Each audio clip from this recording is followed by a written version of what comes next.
Para sahabat, saya merasa bersyukur alhamdulillah bisa mencintai negeri Indonesia, mencintai tanah air tumpah darah. Dan karena ya negeri ini menghidupi, menaungi saya dalam perjalanan hidup saya, ya negeri ini memberikan sesuatu yang luar biasa atas karunia Tuhan tentu. Saya juga hormat pada negara Kesatuan Republik Indonesia, karena saya bisa menikmati, bisa memanfaatkan apa yang disebut dengan negara hadir. Negara ini ya banyak melayani saya, melindungi saya, sehingga saya bisa menjadi warga negara. Ya. Dan saya hormat betul dengan negara Pancasila. Kata Yudi Latif ini negara pamungkas, saya hormat betul. Pancasila itu dahsyat, luar biasa. Maknanya begitu dalam. Sekurang-kurangnya dengan sila pertama kita menjadi insan yang harus beriman pada Tuhan. Yang kedua, kita menjadi manusia yang beradab. Dan saya sering mengajarkan kepada para mahasiswa bahwa kemanusiaan ini atau humanisme ini penting untuk dijadikan sebagai spirit, sebagai pendekatan untuk melihat apapun. Jadi artinya bukan hanya sekedar hubungan antar manusia yang saling toleran gitu ya, yang membentuk peradaban, tetapi ini sebagai pendekatan. Dan saya kerap menyampaikan banyak kritik bahwa kita terlalu banyak menggunakan pendekatan teknokratik dalam melihat pemerintahan, pembangunan, pelayanan, dan sebagainya. Itu artinya kita kehilangan spirit humanisme. Kita juga sebagai bangsa. Bangsa itu imajinasi yang melampaui suku, melampaui agama dan sebagainya. Bukan berarti bahwa agama, suku, daerah hilang, tidak. Itu sebagai kemajemukan. Dan dari sila persatuan itu paralel dengan Bhinneka Tunggal Ika. Itu sangat dahsyat saya kira.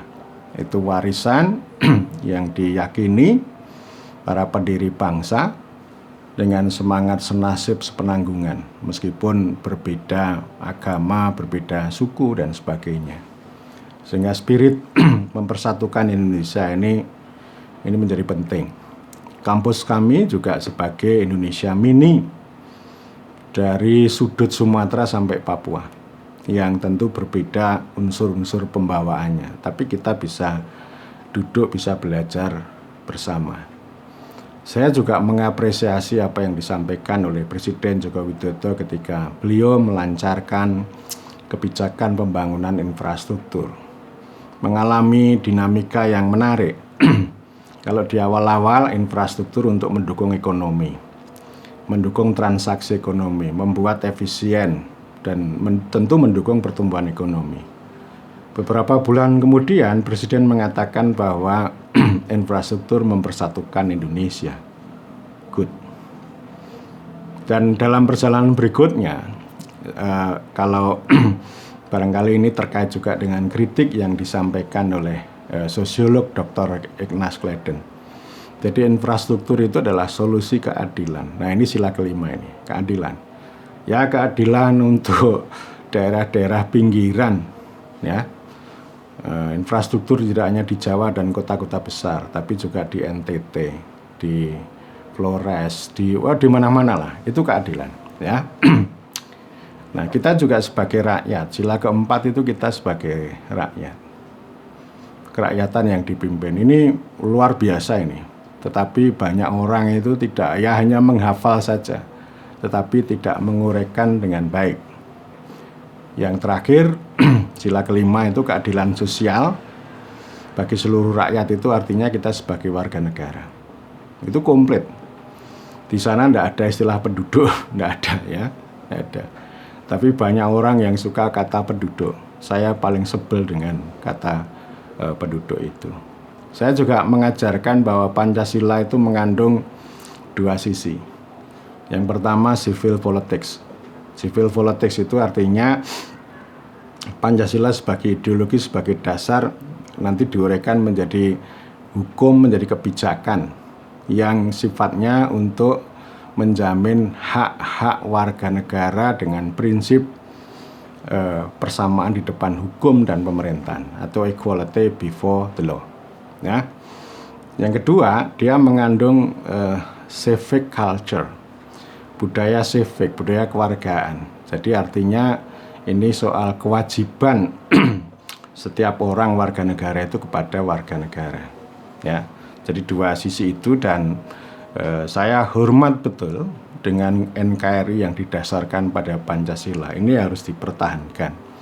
Dan saya juga menghormati para pihak yang selalu bicara tentang NKRI harga mati. Ya, memang orang-orang itu kan sangat beragam dalam menyikapi negara. Ada para pihak yang cinta pada negeri, tapi tidak menikmati negara. Tidak menikmati negara hadir, tidak menikmati menjadi warga negara. Ya, itu satu. Yang kedua, ada orang yang mencintai negeri, tetapi tidak menghormati negara.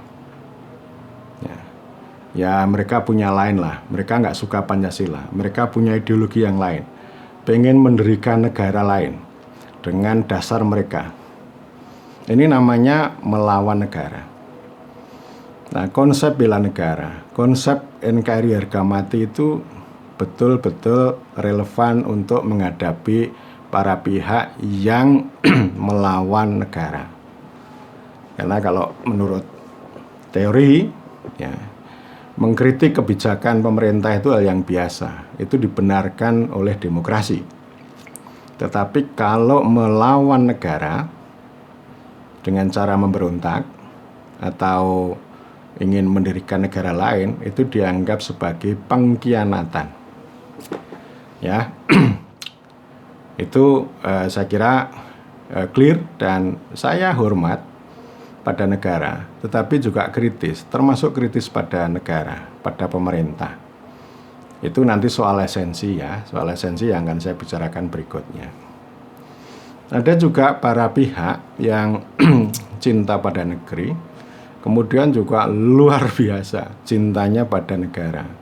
Pokoknya negeri sama negara dianggap sama. Right wrong is my country, ya, yang sebenarnya itu merupakan patriotisme, kita cinta pada negeri, tapi negeri diterjemahkan menjadi negara. Sama juga ketika orang berbicara, jangan tanya apa yang diberikan negara padamu, tapi tanyalah apa yang kamu berikan pada negara. Kan sebenarnya itu country. Awalnya itu yang disampaikan oleh John Kennedy itu kan country, bukan state, ya. Tapi ya sudahlah, ya. Saya hormat juga kepada para pihak yang mengatakan ini NKRI harga mati, dalam pengertian ini ya, bentuk casing itu penting itu. Itu terutama untuk melawan para pengkhianat. Jadi artinya NKRI harga mati itu luar biasa untuk menghadapi para pengkhianat, para pemberontak. Termasuk Nahdlatul Ulama. Luar biasa kalau bicara NKRI. Bahkan istilah PBNU aja diotak-atik gaduk, dan itu menarik. P Pancasila, B Bhinneka Tunggal Ika, ya. N itu NKRI, U itu Undang-Undang Dasar 1945. Saya juga mengapresiasi Undang-Undang Dasar 45, konstitusi. Nanti akan saya bicarakan secara khusus ini. Kita penting untuk membedah konstitusi, tidak secara formalistik, tidak secara prosedural, tapi esensial. Nah, tetapi saya juga hormat sekaligus kritis. Kritis dalam hal ini saya ingin mengatakan dari sisi esensi. Kalau dari sisi casing, dari sisi bentuk, NKRI itu pamungkas yang harus dibela betul. Tetapi dari sisi esensi, kita nggak boleh mengatakan NKRI itu harga mati. Nanti kalau kita terus-menerus mengatakan NKRI harga mati, itu malah bisa mati harga. Karena itu saya mengatakan bahwa NKRI itu harga hidup. Kalau Guru Gembul mengatakan NKRI itu harga tawar yang terus-menerus bisa ditawar, dinegosiasikan. Nah, dari sisi esensi, hakikat negara, terutama hakikat negara, ini harus terus-menerus didialektikakan, kita diskusikan, supaya Pancasila, Bhinneka Tunggal Ika, Undang-Undang Dasar 45 itu bisa secara esensial bisa terwujud. Jadi tidak hanya untuk hafalan, tidak hanya untuk omong besar gitu, tetapi terutama ya bintang penuntun dinamis, sila keempat dan sila kelima Pancasila itu bisa kita wujudkan, baik itu sebagai ideologi, sebagai dasar, sebagai kebijakan, sebagai sikap perilaku yang dimiliki oleh banyak pihak, terutama oleh para penyelenggara negara. Secara konkret, sebenarnya Presiden Joko Widodo berkali-kali menyampaikan konsep negara hadir. Negara hadir dalam pengertian ini saya katakan NKRI harga hidup. Jadi artinya kalau kita itu hanya ngomong terus NKRI harga mati, maka secara esensial ya mati juga. Dan tidak hadir. Tidak hadir dalam satu sisi untuk menciptakan law and order, dan yang kedua tidak hadir untuk menciptakan welfare, kesejahteraan, kemakmuran dan sebagainya. Dan Presiden mengatakan bahwa pelayanan publik itu sebagai wujud nyata negara hadir. Nah, ini maksud saya esensial. Saya sudah banyak mengatakan dalam dunia pemerintahan itu tidak ada koherensi yang nyekrup betul antara politik, hukum, administrasi, manajemen, teknologi, dan ekonomi. Faktanya sangat banyak. Dan saya juga berkali-kali mengatakan bahwa esensi NKRI itu adalah untuk mewujudkan kewarganegaraan. Itu sila kelima. Kalau sila pertama tujuannya membentuk manusia, insan yang beriman kepada Tuhan. Jadi ini yang sila pertama melandasi. Karena kita hidup bermasyarakat, berbangsa, bernegara dan seterusnya, maka mau tidak mau itu menjadi tujuan. Citizenship, kewarganegaraan itu. Artinya setiap orang itu punya kedudukan, punya hak, punya kewajiban yang sama sebagai warga negara. Kita masih banyak mengalami ketimpangan. Ketimpangan antar daerah, ketimpangan antara rakyat jelita dengan rakyat jelata, ketimpangan antara orang kota dengan orang desa. Itu artinya esensi NKRI harga hidup itu belum hidup betul. Ya. Karena itu, ya itu tadi, negara hadir ini perlu kita diskusikan secara lebih seksama, kita uraikan. Demikian juga dengan prinsip-prinsip konstitusi. Saya sering mengatakan ya, prinsip dalam konstitusi dalam pembukaan, bersatu, berdaulat, adil, makmur. Itulah yang kemudian bisa kita urai untuk memberikan makna NKRI itu sebagai harga hidup. Jadi tidak hanya dihafal, dibacakan waktu upacara gitu ya. Enggak, tapi ini betul-betul ya jadi dirasakan, dihayati betul, terutama justru para penyelenggara negara. Jadi kita banyak diganggu dengan pembangunan. Pembangunan itu justru mengganggu. Akan saya bahas secara khusus ya. Jadi pembangunan ini menggantikan prinsip-prinsip dalam konstitusi, pemerintahan republik dalam konstitusi, kedaulatan rakyat dalam konstitusi. Tapi digantikan dengan program ya. Pemerintahan pada dasarnya untuk pelayanan dan perlindungan. Tetapi kalau pembangunan itu untuk bikin program-program yang sebenarnya sangat jauh dari situ.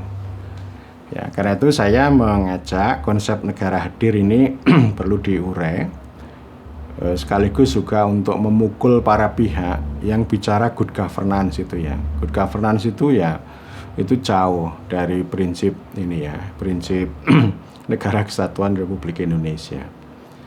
Jadi artinya kita sering mengatakan NKRI negara hadir, tetapi kita juga menerima good governance. Padahal itu tidak cocok, tidak nyambung sama sekali. Karena itu para sahabat, saya memberanikan diri untuk mengatakan bahwa NKRI ini harga hidup. Hidup yang menghidupkan kehidupan, hidup yang menghidupi penghidupan seluruh warga negara Indonesia.